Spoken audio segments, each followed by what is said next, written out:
కుమార్తెగు సతీదేవిని ఈశ్వరునకు భార్యగా నొసంగెను. సతీదేవి పరమేశ్వరునితో కలిసి కైలాసమున సుఖముగా నుండి కృతయుగమంతయు గడిపెను.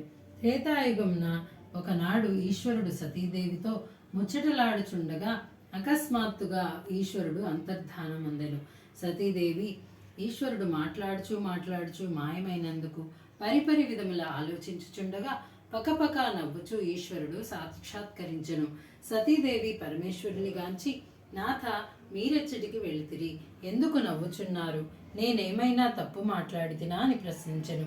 వెంటనే పరమేశ్వరుడు, ఓ సతీ, నాకు విష్ణువు తండ్రి వంటివాడు, నేనాతనికి తండ్రి వంటి వాడను. మా ఇరువురకు ఏ విధమగు అంతరము లేదు.